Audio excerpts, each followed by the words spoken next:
Love Story by Eric Segal. Read by William Dufries. Chapter 1. Stupid and Rich, Clever and Poor. What can you say about a 25-year-old girl who died? You can say that she was beautiful and intelligent. She loved Mozart and Bach and the Beatles.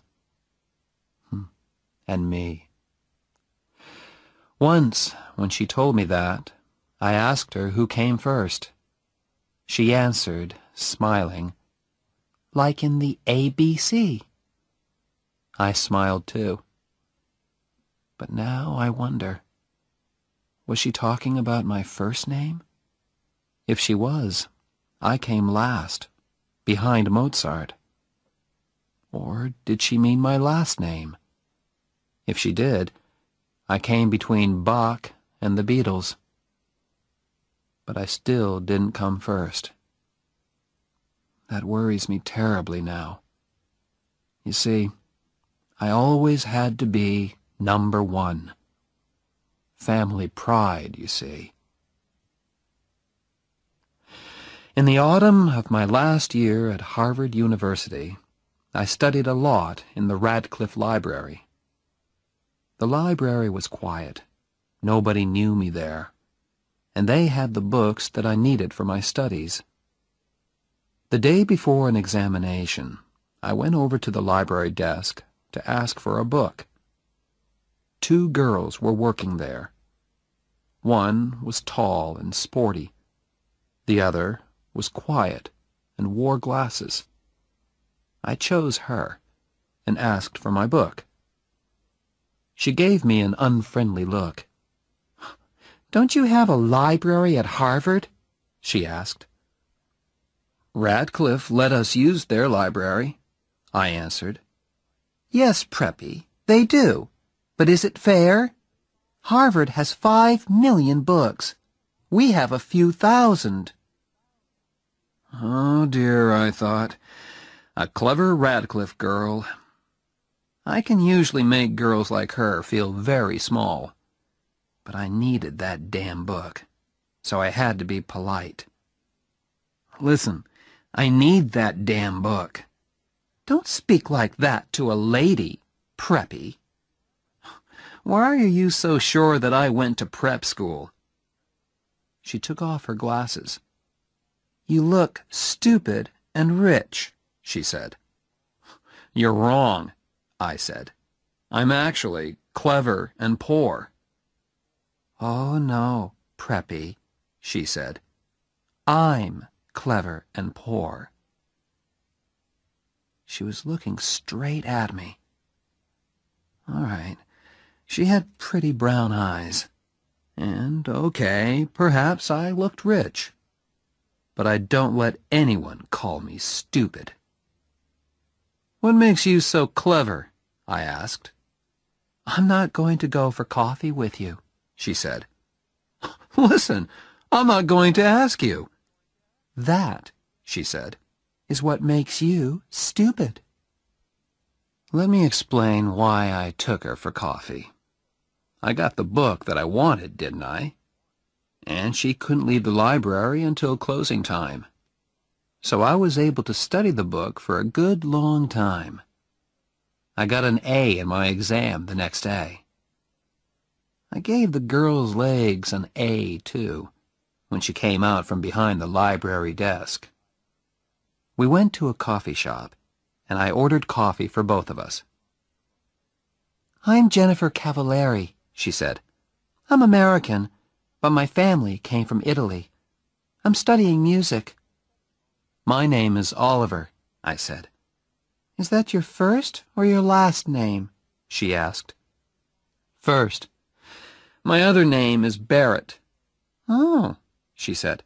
"Like Elizabeth Barrett, the writer?" "Yes," I said. "No relation." I was pleased that she hadn't said Barrett, like Barrett Hall. That Barrett is a relation of mine. Barrett Hall is a large, unlovely building at Harvard University. My great-grandfather gave it to Harvard long ago, and I am deeply ashamed of it." She was silent. She sat there, half smiling at me. I looked at her notebooks. 16th century music?" I said. "That sounds difficult." "It's too difficult for you, preppy," she said coldly. Why was I letting her talk to me like this? Didn't she read the university magazine? Didn't she know who I was? "Hey, don't you know who I am?" "Yes," she answered. "You're the man who owns Barrett Hall." She didn't know who I was. "I don't own Barrett Hall," I argued. "My great-grandfather gave it to Harvard, that's all." "So that's why his not-so-great-grandson could get into Harvard so easily." I was angry now. "Jenny, if I'm no good, why did you want me to invite you for coffee?" She looked straight into my eyes and smiled. "I like your body," she said. Every big winner has to be a good loser, too. Every good Harvard man knows that. But it's better if you can win. And so, as I walked with Jenny to her dormitory, I made my winning move. "Listen, Friday night is the Dartmouth hockey match. So I'd like you to come." These Radcliffe girls, they really care about sport. "And why," she asked, "should I come to a stupid ice hockey match?" "Because I'm playing," I answered. There was a moment's silence. I think I heard snow falling. "For which team?" she said. By the second quarter of the game on Friday night, we were winning 0-0. That is, Davy Johnson and I were getting ready to score a goal. The crowd were screaming for blood, or a goal. I always feel that it's my job to give them both these things. I didn't look up at Jenny once, but I hoped she was watching me. I got the puck and started off across the ice. Davy Johnson was there on my left, but I didn't pass the puck to him. I wanted to score this goal myself. But before I could shoot, two big Dartmouth men were after me. In a moment, we were hitting the puck and each other as hard as we could. "You," said a voice suddenly. 2 minutes in the penalty box." I looked up. He was talking to me. "What did I do?" I asked. "Don't argue." He called to the official's desk.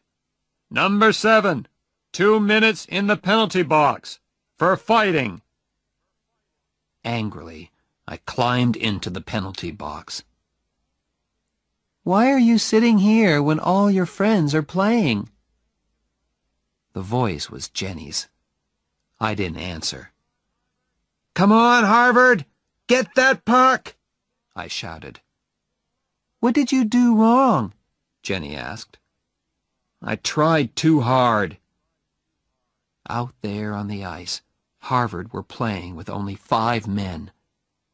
"Is that something to be ashamed of?" "Jenny, please, I'm thinking." "What about?" "About those 2 Dartmouth men. When I get back onto the ice, I'll break them into little pieces." "Do you always fight when you play hockey?" "I'll fight you, Jenny, if you don't keep quiet." "I'm leaving. Goodbye."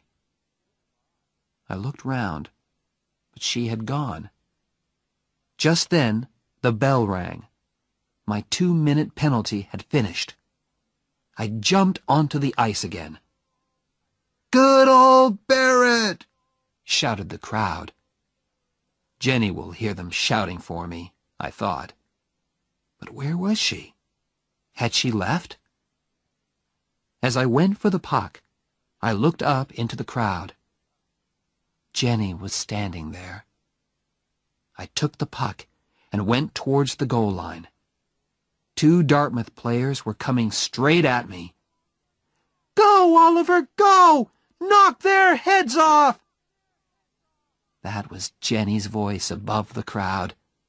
It was crazily, beautifully violent. I pushed past one Dartmouth man. I knocked hard into the other.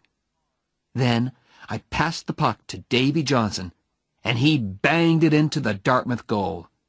The crowd went wild. In a moment, we were all shouting and kissing and banging each other on the back. The crowd were screaming with excitement. After that, we murdered Dartmouth. 7-0. After the match, I lay in the hot bath and thought with pride about the game. I'd scored 1 goal and helped to score another. Now the water felt wonderful on my tired body. Suddenly, I remembered Jenny. Was she still waiting outside? I hope so. I jumped out of that bath and dressed as fast as I could. Outside, the cold winter air hit me. I looked round for Jenny. Had she walked back to her dormitory alone? Suddenly, I saw her. "Hey, Preppy, it's cold out here." I was really pleased to see her, and gave her a quick kiss. "Did I say you could kiss me?" she said. "Sorry, I was just excited." I wasn't. It was dark and quiet out there in the cold. I kissed her again, more slowly. When we reached her dormitory, I did not kiss her goodnight. "Listen, Jenny, perhaps I won't telephone you for a few months." She was silent for a moment. "Why?" she asked at last. "But perhaps I'll telephone you as soon as I get back to my dorm." I turned and began to walk away. "Damn Preppy!" I heard her say. I turned again. From 20 feet away, I scored another goal. You see, Jenny, that's the kind of thing you say. And when other people do it to you, you don't like it. I wished I could see the look on her face, but I couldn't look back. My pride wouldn't let me. When I returned to my dorm, Ray Stratton was there. He and I slept in the same room. Ray was playing cards with some of his football-playing friends. "Hello, Ollie," said Ray. "How many goals did you score?" "I scored 1, and I made 1, I answered. "With Cavalieri?" "That's none of your business," I replied quickly. "Who's Cavalieri?" asked one of the footballers. "Jenny Cavalieri. Studies music. Plays the piano with the music group." What does she play with Barrett? Everyone laughed. "Get lost," I said, as I entered my room. There I took off my shoes, lay back on my bed, and telephoned Jenny's dormitory. "Hey, Jen," I said softly. "Yes?" "I think I'm in love with you." She was silent for a few moments. Then she answered very softly, "Oliver, you're crazy." I wasn't unhappy or surprised.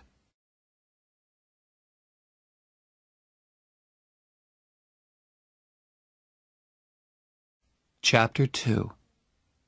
Blood and Stone. A few weeks later, I was hurt in the hockey match at Cornell University. My face was badly cut, and the officials gave me the penalty for starting the fight. 5 minutes. I sat quietly in the penalty box while the team manager cleaned the blood off my face. I was ashamed to look out onto the ice, but the shouts of the crowd told me everything. Cornell scored a goal. The score was 3-3 now. Damn, I thought. We're going to lose this match because of me. Across the ice, among the crowd, I saw him. My father. Old Stony Face. He was looking straight at me. If the meeting finishes in time, I'll come to Cornell and watch you play, he had told me on the phone. And there he was, Oliver Barrett III. What was he thinking about? Who could say? Why was he here? Family pride, perhaps. Look at me. I am a very busy, important man, but I have come all the way to Cornell just to watch my son play in a hockey match. We lost, 6-3. After the match, the doctor put 12 stitches in my face. When I got to the changing room, it was empty.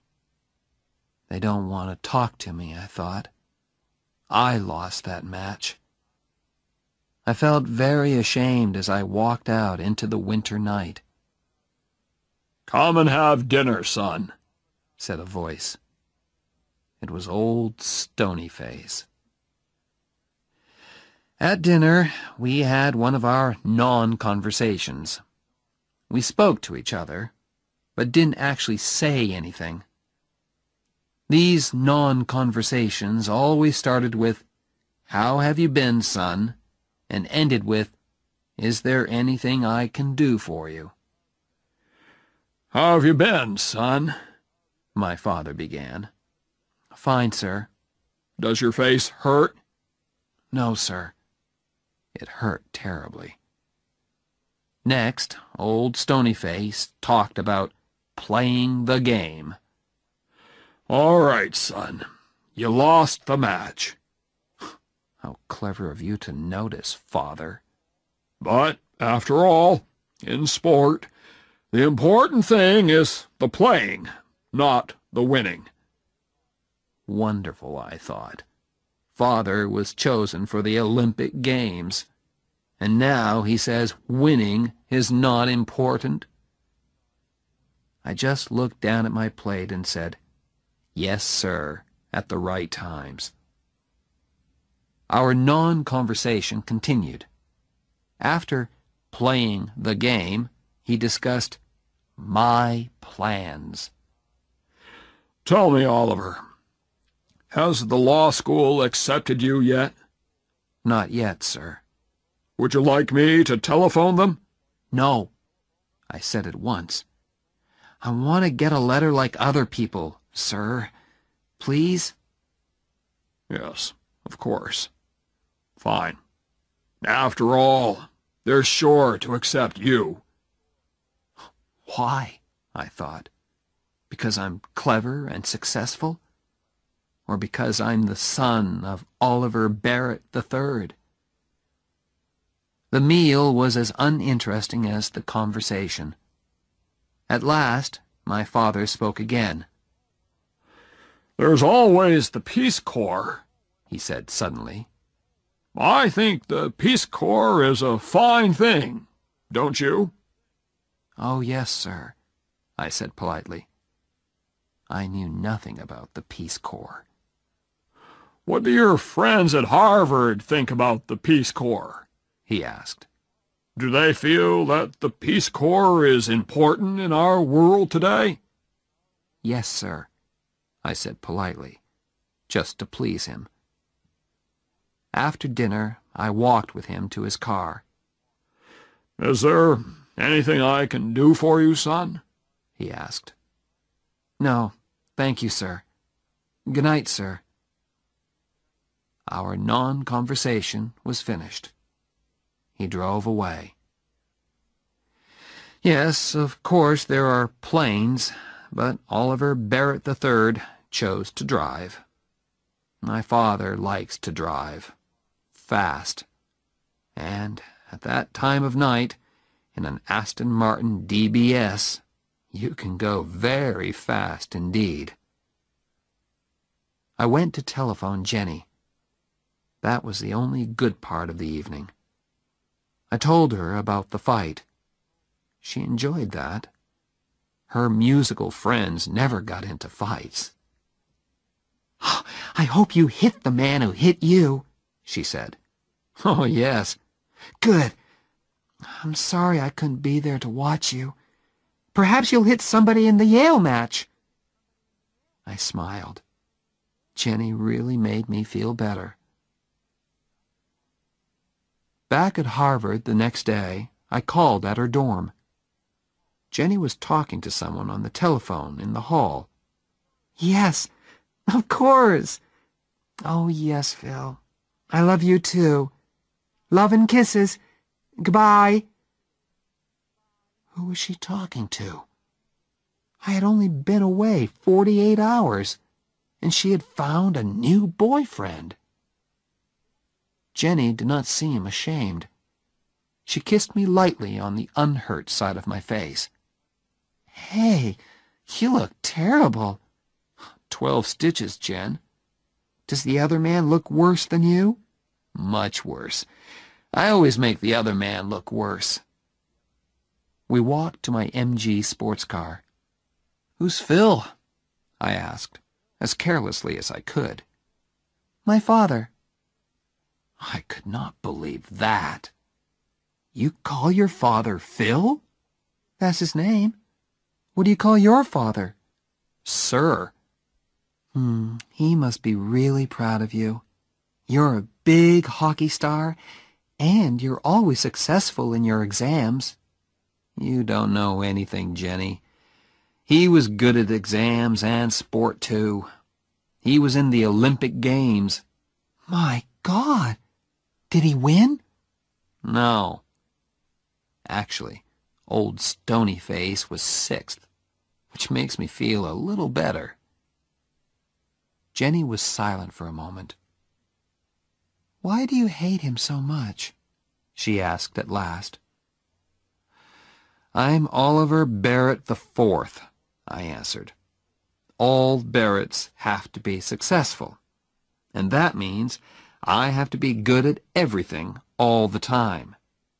I hate it." "Oh, I'm sure you do," laughed Jenny. "You hate doing well in your exams. You hate being a hockey star." "But he expects it," I said. "If I'm successful, he isn't excited or surprised. He was a big success, and he expects me to be the same." I told her about our meal and our non-conversation after the Cornell match. But she didn't understand at all. "You say your father is a busy man," she said. "But he found time to go all the way to Cornell to watch you play. How can you say these terrible things about him when he drove all that way just to watch your hockey match? He loves you, Oliver.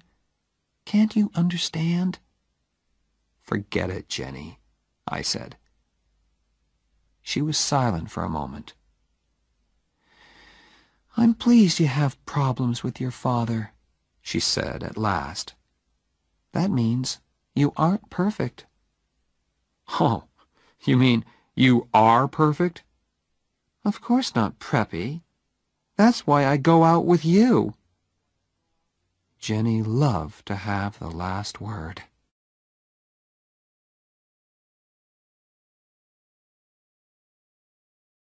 Chapter 3. We Belong Together. I had not yet made love to Jenny. In the 3 weeks we had been together, we had held hands. Sometimes we had kissed, but that was all. Usually I moved much faster. Ask the other girls that I'd been out with. But Jenny was special. I felt different about her, and I didn't know what to say to her. "You're going to fail your exams, Oliver." We were studying in my room one Sunday afternoon. "Oliver, you'll fail your exams if you don't do some work." "I am working." "No, you aren't. You're looking at my legs." "Only once every chapter." "That book has very short chapters." "Listen, you aren't as good-looking as all that." "I know, but you think I am, don't you?" "Damn it, Jenny.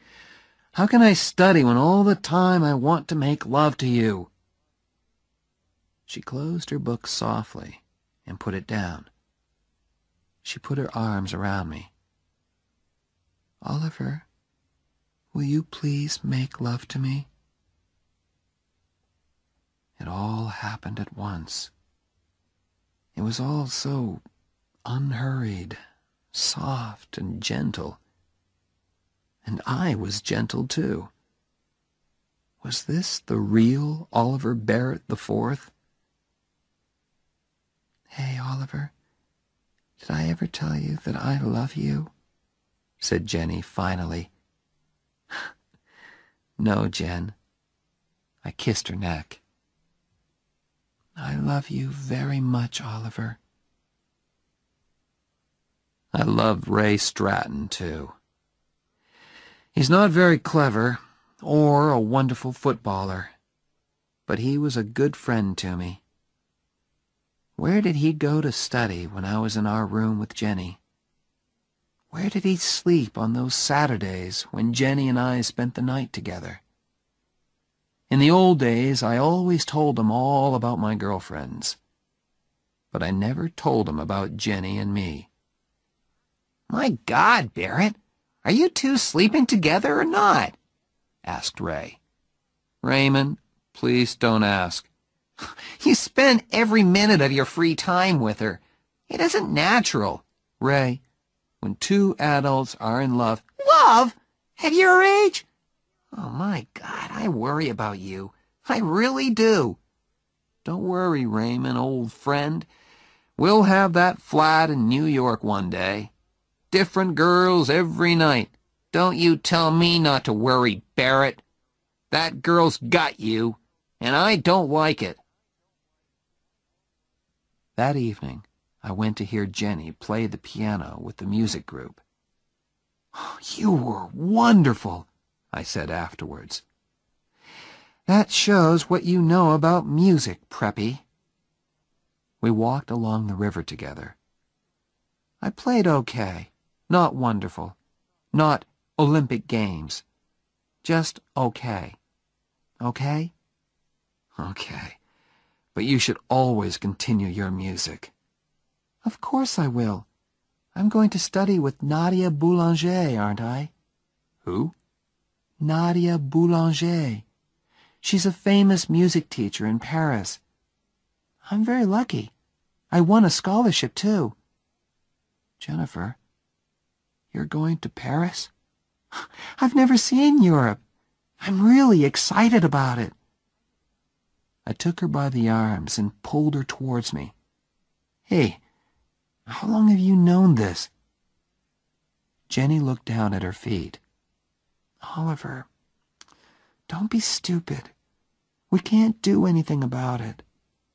After we finish university, you'll go your way and I'll go mine. You'll go to law school." "Wait a minute. What are you talking about?" She looked into my eyes. "Ollie, you're a rich preppy. Your old man owns a bank. My father's a baker in Cranston, Rhode Island. And I'm nobody." "What does that matter? We're together now. We're happy." "Ollie, don't be stupid," she repeated. Harvard is full of all kinds of different people. You study together, you have fun together. But afterwards, you have to go back to where you belong. We belong together. Don't leave me, Jenny. Please. What about my scholarship? What about Paris? What about our marriage? Who said anything about marriage? Said Jenny in surprise. Me. I'm saying it now. Why?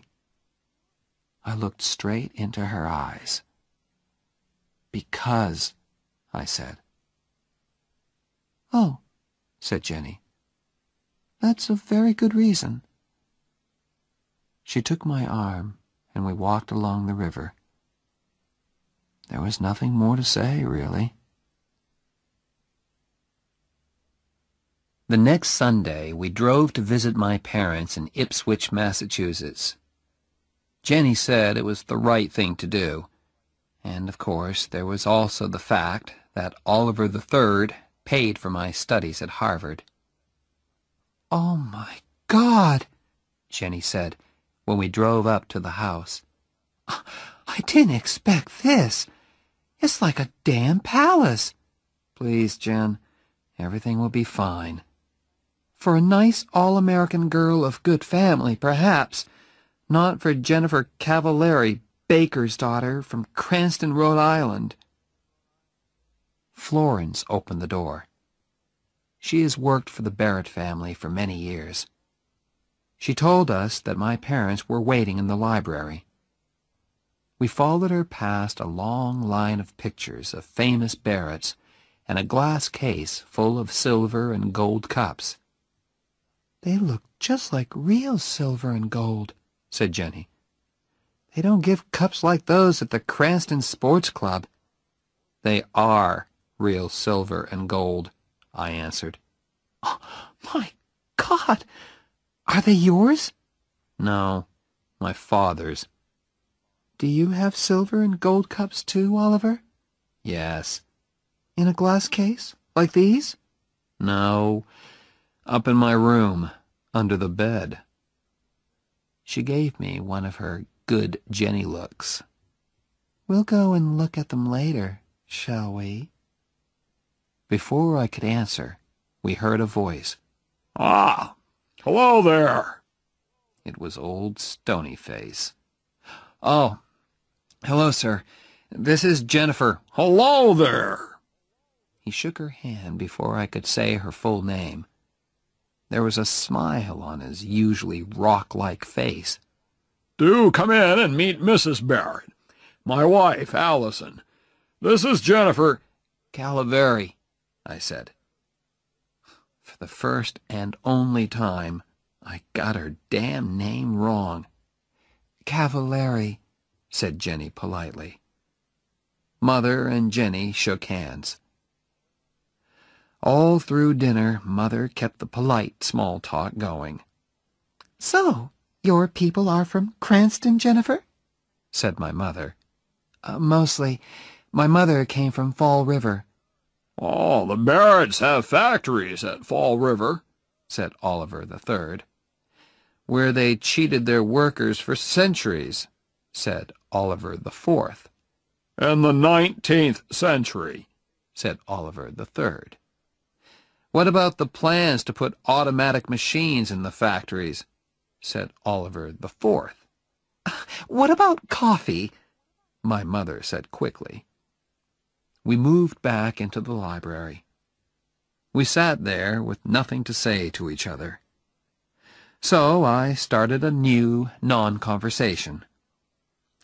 "Tell me, Jennifer," I said, "what do you think about the Peace Corps?" She looked at me in surprise. "Oh, have you told them, O.B.?" asked my mother.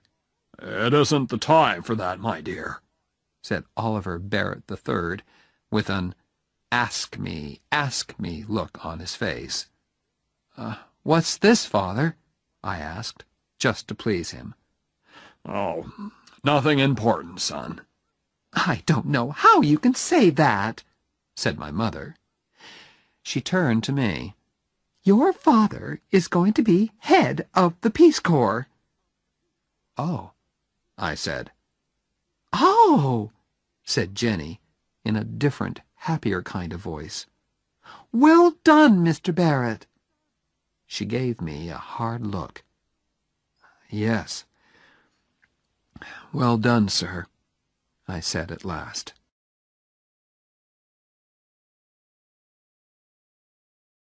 Chapter 4. Two Different Kinds of Father.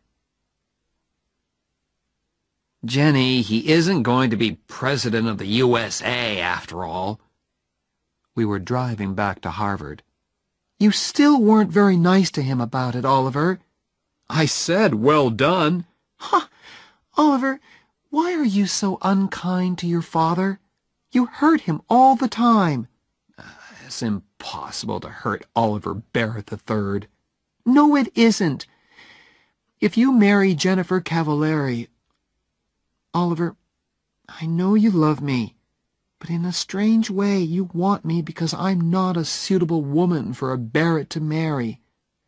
You are rebelling against your father. My father said the same thing a few days later when we had lunch together at the Harvard Club in Boston. Son, you're in too much of a hurry.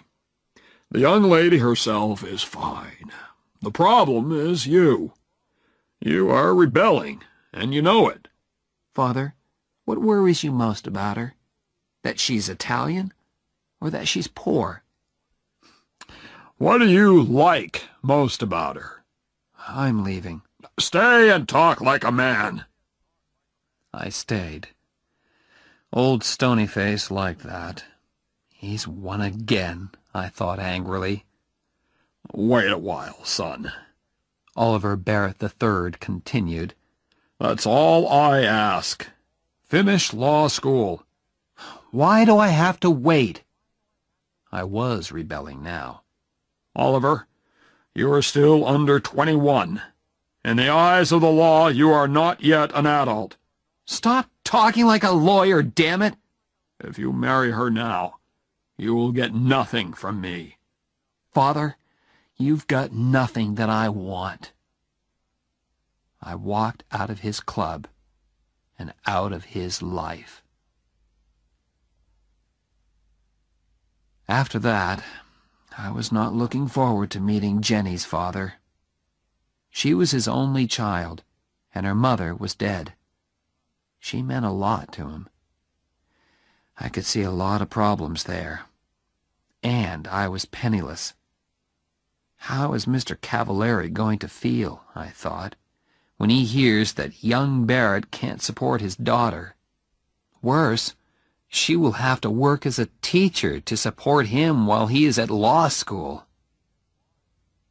As we drove down to Cranston on that Sunday in May, I worried a lot about Mr. Cavallari's feelings. Tell me again, Jen.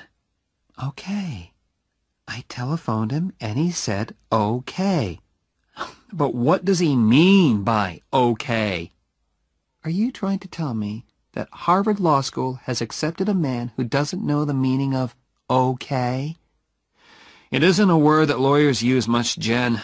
Just tell me again, please. He knows you're poor and he doesn't mind. Stop worrying, Oliver. Jenny lived on Hamilton Street.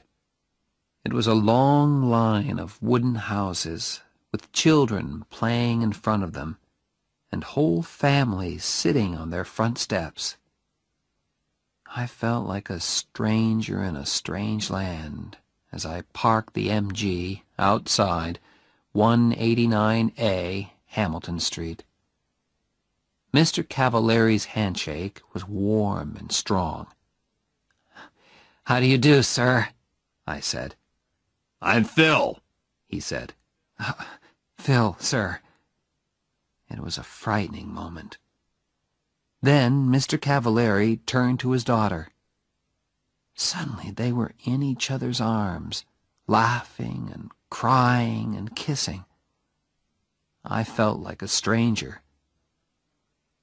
For some time I did not have to speak much. Don't speak with your mouth full, my family had told me when I was a child. Phil and his daughter kept my mouth full all afternoon.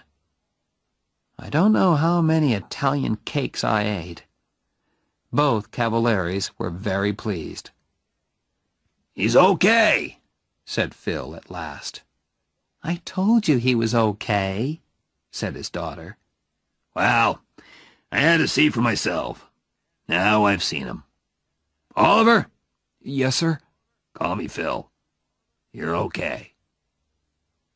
Later, Phil tried to have a serious talk with me. He thought he could bring Oliver Barrett III and Oliver Barrett IV together again. "Let me speak to him on the telephone," he said. "A father's love is a very special thing." "There isn't much of it in my family," I said. "Your father will soon realize," he began, "when it's time to go to the church." "Phil," said Jenny gently, "we don't want to be married in church." He looked surprised, then unhappy.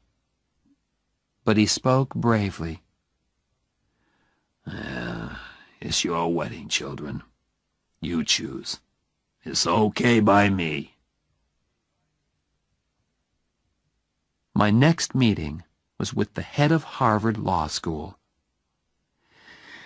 "I'll need a scholarship for next year, sir," I said politely.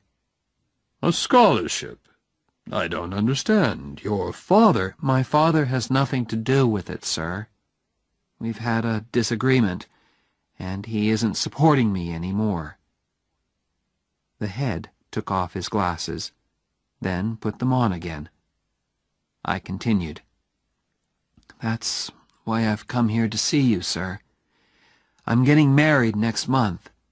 We're both going to work during the summer. Then Jenny will support us by teaching. But her teaching won't pay enough to send me to law school. Sir, I need a scholarship. I have no money in the bank." "Mr. Barrett, our scholarships are for poor people, and it's too late to ask for one. I do not wish to enter into a family disagreement, but I think you should go and talk to your father again." "No," I said angrily. "I am not, repeat, not going back to my father to ask for money." When Jenny graduated from university that summer, all her relations came from Cranston to watch. We didn't tell them about our marriage plans because we wanted a quiet wedding and didn't want to hurt their feelings. I graduated from Harvard the next day. Was Oliver III there in the university hall? I don't know. I didn't look for old Stonyface in the crowd. I gave my parents' tickets to Jenny and Phil. But as an old Harvard man, my father could sit with the class of '26. But why should he want to? I mean, weren't the banks open that day? The wedding was on the next Sunday. It was very quiet and very beautiful. Phil was there, of course, and my friend Ray Stratton. Jenny and I spoke about our love for each other and promised to stay together until death. Ray gave me the ring, and soon Oliver Barrett IV and Jennifer Cavalieri were man and wife. We had a small party afterwards, just the four of us. Then Ray and Phil went home, and Jenny and I were alone together. "Jenny, we're really married." "Yes. Now I can be as terrible to you as I like."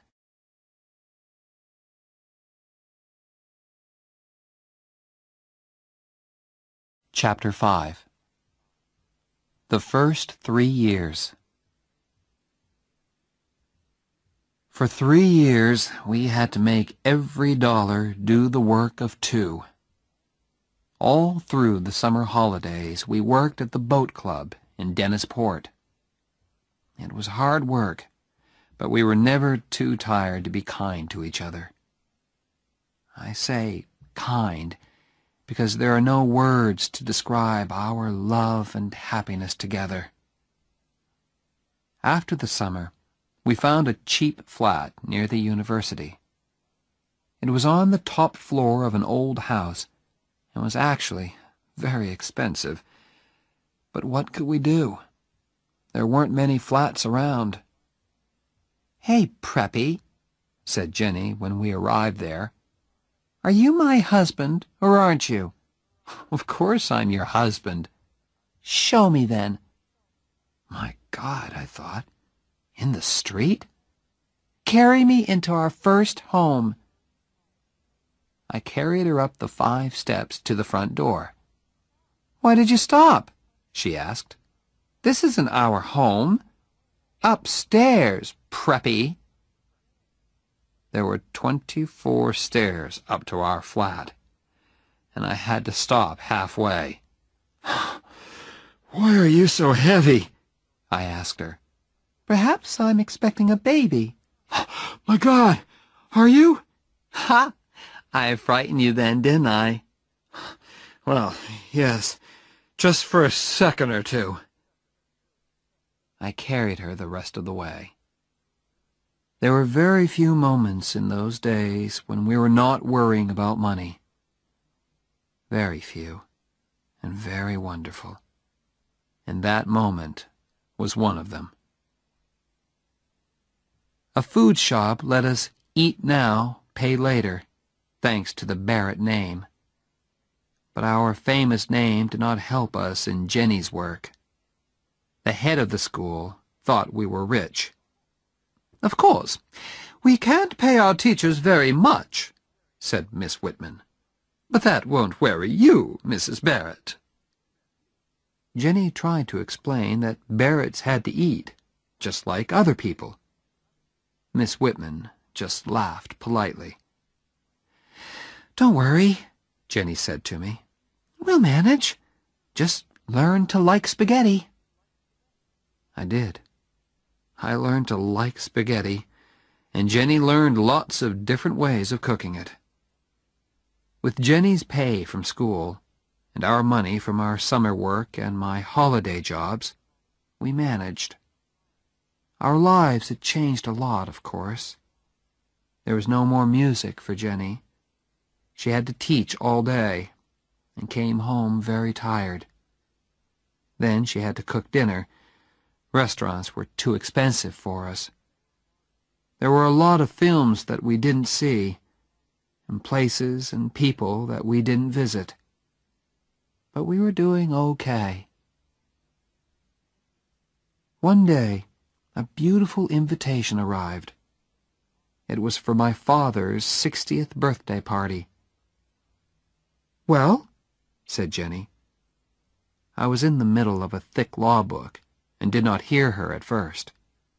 "Oliver, he's reaching out to you." "No, he isn't. My mother wrote it. Now be quiet, I'm studying. I've got exams in 3 weeks. "Ollie, think. 60 years old, damn it. How do you know that he'll still be alive when you decide to forget your disagreement?" "I don't know, and I don't care. Now let me get on with my work." "One day," said Jenny, "when you're having problems with Oliver the Fifth—" "Our son won't be called Oliver. You can be sure of that," I said angrily. "You can call him Bozo if you like, but that child will feel bad about you because you were a big Harvard sportsman. And by the time he goes to university, you'll probably be a big, important lawyer," she continued. "Oliver, your father loves you in the same way as you will love Bozo. But you Barretts are so full of pride. You'll go through life thinking that you hate each other. Now, what about that invitation? Write them a nice letter of refusal. Oliver, I can't hurt your father like that. What's their telephone number? I told her, and was at once deep in my law book again. I tried not to listen to her talking on the telephone, but she was in the same room after all. Suddenly I thought, how long does it take to say no? Ollie! Jenny had her hand over the telephone mouthpiece. Ollie, do we have to say no? Yes, we do. And hurry up, damn it! I'm terribly sorry, she said into the telephone. She covered the mouthpiece again and turned to me. He's very unhappy, Oliver. Can you just sit there and let your father bleed? Stones don't bleed, Jen. This isn't one of your warm, loving Italian fathers. Oliver, can't you just speak to him? Speak to him? Are you crazy? She held the telephone towards me.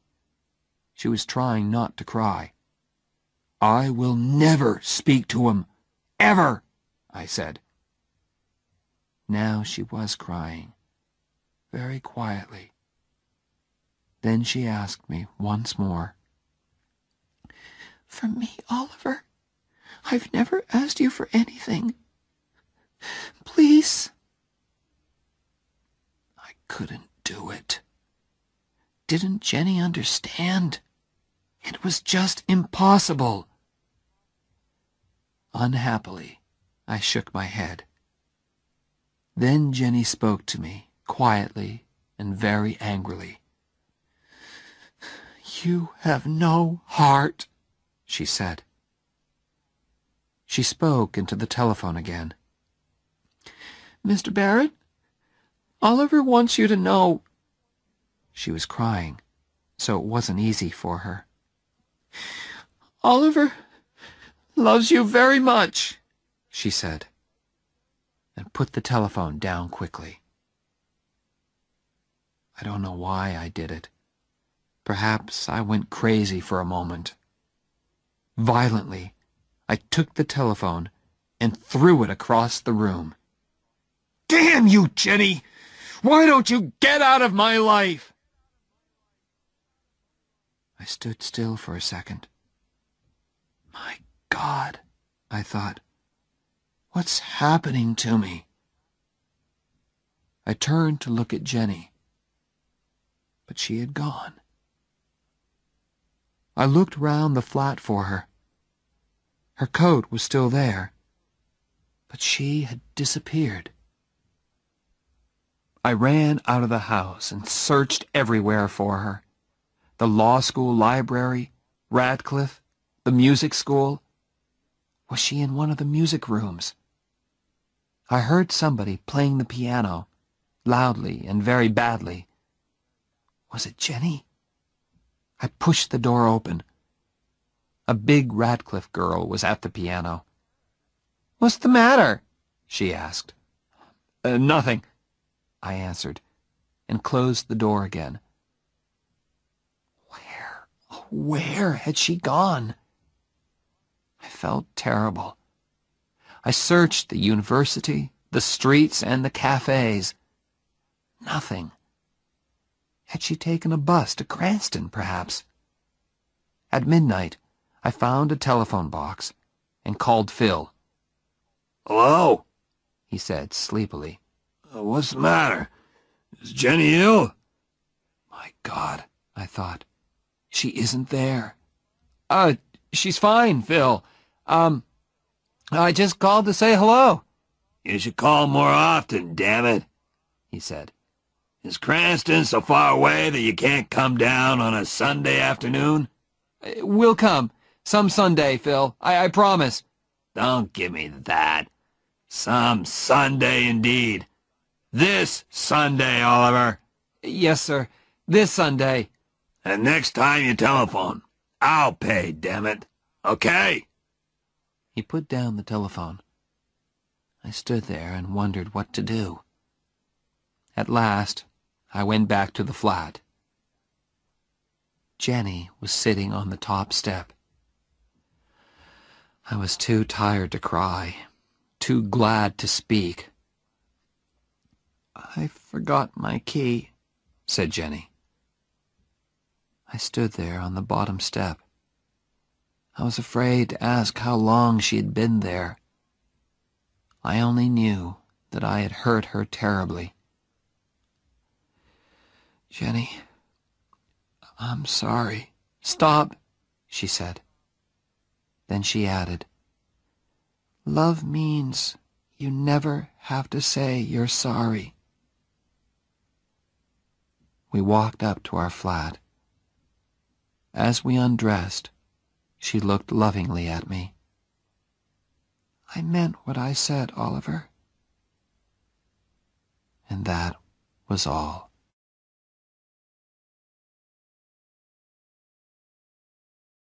Chapter 6. Money can't buy everything. When the letter came from the law school, it changed our lives. I came third in the final examinations, and suddenly everyone wanted to offer me jobs. It was a wonderful time. Think of it, an all-American boy with a famous name, third in his examinations, and a Harvard hockey player, too. Crowds of people were fighting to get my name and number on their company writing paper. At last, I accepted a job with Jonas and Marsh in New York. I was the highest-paid graduate of my year, too. After 3 years of spaghetti and looking twice at every dollar, it felt wonderful. We moved to a beautiful flat in New York. Jonas and Marsh's office was an easy 10-minute walk away. And there were lots of fashionable shops nearby, too. I told my wife to get in there and start spending immediately. "Why, Oliver?" "Woman, you supported me for 3 years. Now it's my turn." I joined the Harvard Club of New York. Ray Stratton was working in New York, too, and we played tennis together 3 times a week. My old Harvard friends discovered me once more, and invitations arrived. "Say no, Oliver. I don't want to spend my free time with a lot of empty-headed preppies." "Okay, Jen, but what shall I tell them?" "Tell them I'm expecting a baby." "Are you?" She smiled. "No, but if we stay at home tonight, perhaps I will." We already had a name for our child. "You know," I said one evening, "I really like the name Bozo." "You honestly want to call our child Bozo?" "Yes, it's the name of a big sports star. He'll be wonderfully big and strong," I continued. "Bozo Barrett, Harvard's biggest football star." We had a name for our child, and we wanted him very much. But it's not always easy to make a baby, although we tried very hard. Finally, I became worried, and we went together to see a doctor. Dr. Shepard checked everything carefully. He took some of our blood and sent it away for examination. "We'll know soon," he said. A few days later, he telephoned me at my office and asked me to visit him on my way home that evening. "Well, doctor," I said, "which of us has the problem?" "It's Jenny," he said. "She will never have children." I was ready for this news, but it still shook me. "Well," I said, "children aren't everything." "Oliver," said Dr. Shepard, "the problem is more serious than that. Jenny is very ill. She has a blood disease. It is destroying her blood, and we can't stop it. She is dying, Oliver. I am very sorry. That's impossible, Doctor, I said. I waited for the doctor to tell me that it was not true. Kindly and patiently, he explained again, and at last I understood the terrible words. Have you spoken to Jenny, Doctor? What did you tell her? I told her that you were both all right. For the moment, it's better that way. I wanted to shout and scream at the unfairness of it all. Jenny was 24, and she was dying. What can I do to help, Doctor? I asked at last. Just be natural, he said. Natural. I began to think about God. At first I hated him. Then, next morning, I woke up, and Jenny was there beside me. Still there. I was ashamed. Thank you, God, I thought. Thank you for letting me wake up and see Jennifer.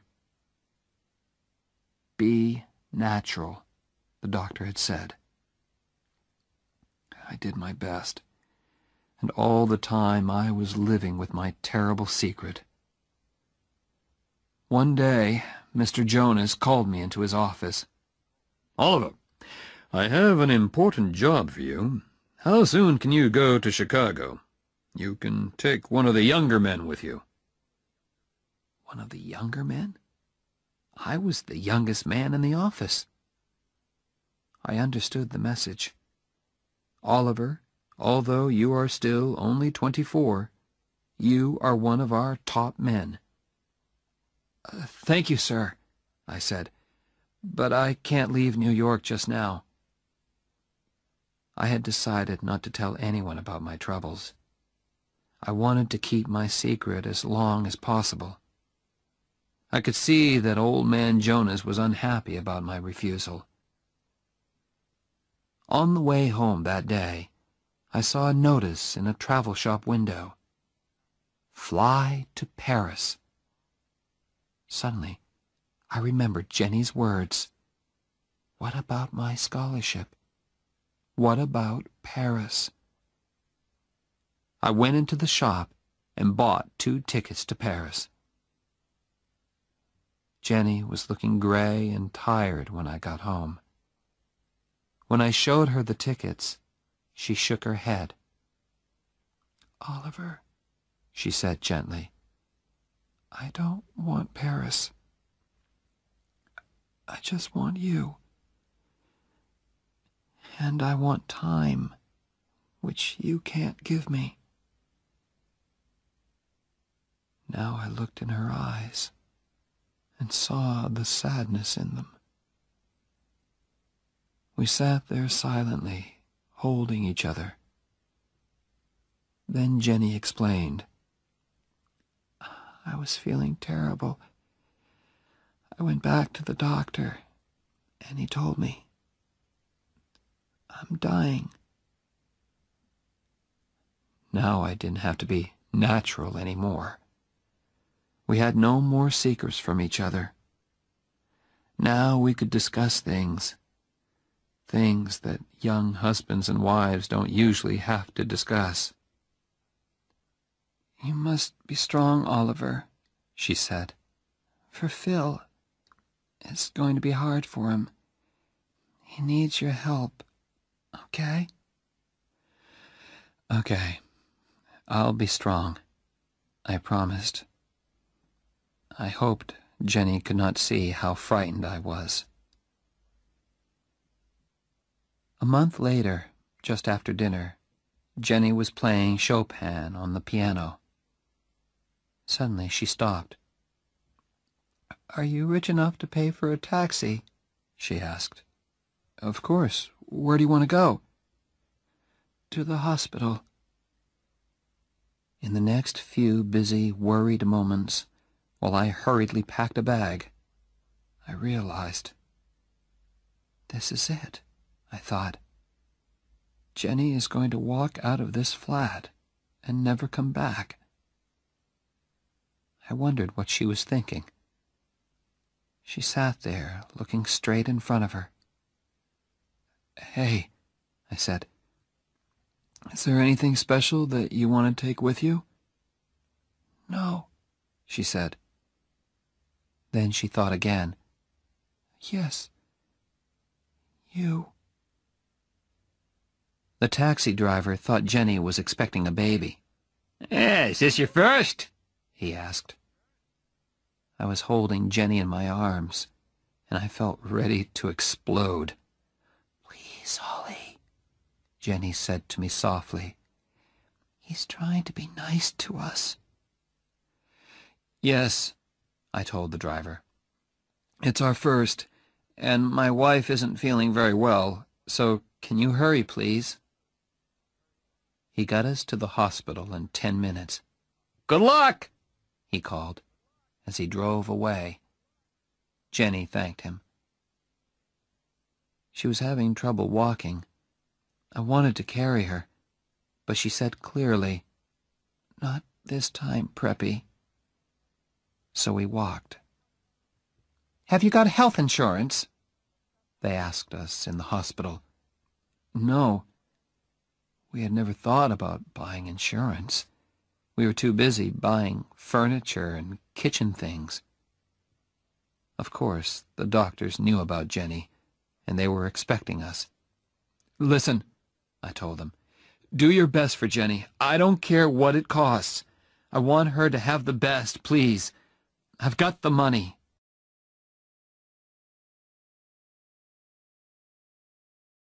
Chapter 7. Strong men don't cry. I jumped into my MG and drove through the night to Boston. I changed my shirt in the car before I entered the offices on State Street. It was only 8 o'clock in the morning, but several important-looking people were waiting to see Oliver Barrett III. His secretary recognized me and spoke my name into the telephone. My father did not say, "Show him in." Instead, the door opened, and he came out to meet me. "Oliver," he said. His hair was a little grayer, and his face had lost some of its color. "Come in, son," he said. I walked into his office and sat down opposite him. For a moment, we looked at each other. Then he looked away, and so did I. I looked at the things on his desk, the scissors, the pen holder, the letter opener, the photos of my mother and me. "How have you been, son?" he asked. "Very well, sir. Father, I need to borrow $5,000. He looked hard at me. "May I know the reason?" he said at last. "I can't tell you, Father. Just lend me the money, please." I felt that he didn't want to refuse or argue with me. He wanted to give me the money, but he also wanted to talk. "Don't they pay you at Jonas and Marsh?" "Yes, sir." So he knows where I work, I thought. He probably knows how much they pay me, too. "And doesn't Jennifer teach, too?" Well, I thought, he doesn't know everything. Please leave Jennifer out of this, Father. This is a personal matter. A very important personal matter. "Have you got a girl into trouble?" he asked quietly. "Yes," I lied. "That's it. Now give me the money, please." I think he knew that I was lying, but I don't think he wanted to know my real reason for wanting the money. He was asking because he wanted to talk. He took out his checkbook and opened it slowly. Not to hurt me, I'm sure, but to give himself time. Time to find things to say. Things that would not hurt the two of us. He finished writing the check, took it out of the checkbook, and held it out towards me. When I did not reach out my hand to take it, he pulled back his hand and placed the check on his desk. He looked at me again. "Here it is, son," the look on his face seemed to say. But still he did not speak. I did not want to leave either, but I couldn't think of anything painless to say. And we couldn't sit there, wanting to talk, but unable to look at each other. I picked up the check and put it carefully into my shirt pocket. I got up and went towards the door. I wanted to thank my father for seeing me when several important people were waiting outside his office. If I want, I thought, he will send his visitors away, just to be with me. I wanted to thank him for that, but the words refused to come. I stood there with the door half open, and at last I managed to look at him and say, "Thank you, Father." Then I had to tell Phil Cavallari. He did not cry or say anything. He quietly closed his house in Cranston and came to live in our flat. We all have ways of living with our troubles. Some people drink too much. Phil cleaned the flat again and again. Perhaps he thought Jenny would come home again. Poor Phil. Next, I telephoned Old Man Jonas. I told him why I could not come into the office. I kept the conversation short because I knew he was unhappy. He wanted to say things to me, but could not find the words. I knew all about that. Phil and I lived for hospital visiting hours. The rest of life, eating and sleeping, or not sleeping, meant nothing to us.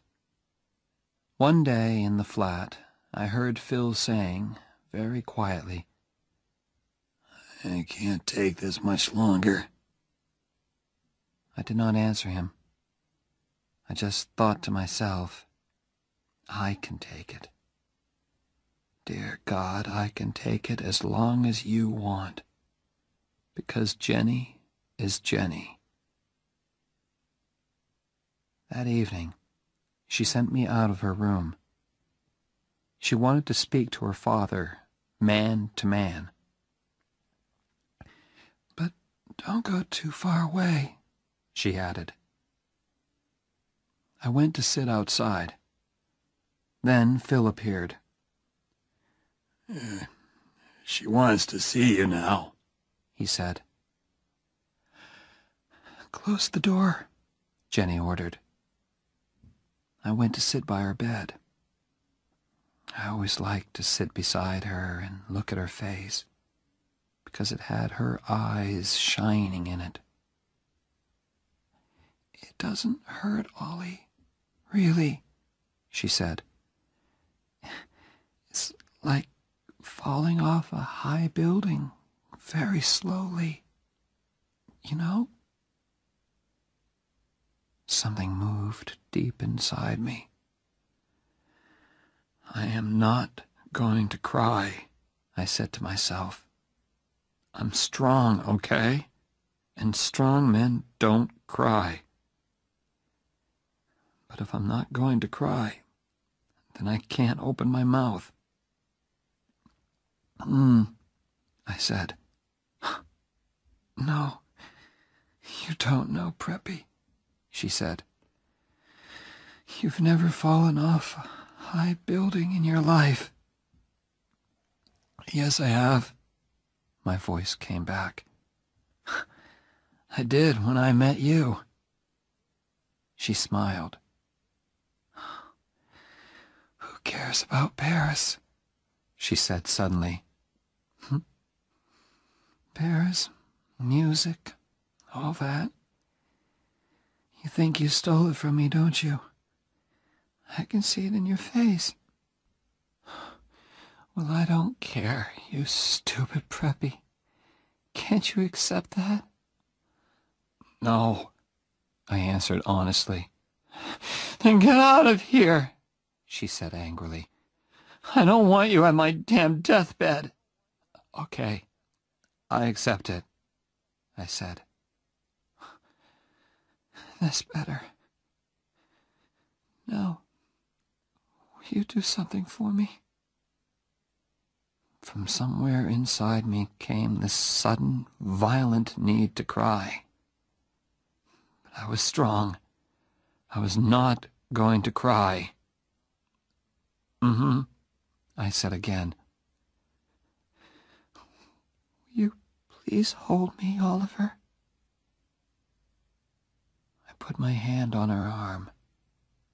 Oh, God, she was so thin. And held it. No, Oliver, she said. Really hold me. Put your arms round me. Very, very carefully, I got onto the bed and put my arms round her. Thanks, Holly. Those were her last words. Phil Cavallari was waiting outside. Phil, I said softly. He looked up, and I think he already knew. I walked over and put my hand on his arm. I won't cry, he said quietly. I'm gonna be strong for you. I promise, Jenny. He touched my hand very gently. But I had to be alone, to feel the night air, to take a walk, perhaps. Downstairs, the entrance hall of the hospital was very calm and quiet. The only noise was the sound of my footsteps on the hard floor. Oliver? It was my father. Except for the woman at the desk. We were all alone there. I could not speak to him. I went straight towards the door. But in a moment he was out there, standing beside me. Oliver, he said. Why didn't you tell me? It was very cold. That was good, because I wanted to feel something. My father continued to speak to me, while I stood still and felt the cold wind on my face. I heard this evening. I jumped into the car at once. I was not wearing a coat. The cold was starting to make me ache. Good. Good. Oliver, said my father. I want to help. Jenny's dead, I told him. I'm sorry, he said very softly. I don't know why I did it, but I repeated Jenny's words from long ago. Love means you never have to say you're sorry. Then I did something which I had never done in front of him before. My father put his arms round me, and I cried.